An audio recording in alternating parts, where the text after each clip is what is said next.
Mail merge. What is mail merge? Mail merge is an important feature of the Word in which we can create personalized letters, envelopes, labels, and can send the letter to many people in one go.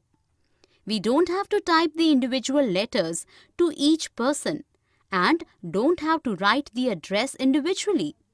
With just one command, we can create multiple letters with different addresses but the same content.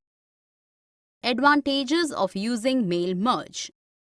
There are many advantages of using mail merge feature in Word. Saves time and efforts. It's easy to write the mass mail rather than sending individual mails. Mail merge is available in all versions of MS Office. Steps to create mail merge. Create the main documents with the common content that you want to insert in the letters. Choose an existing data source or create a new data source.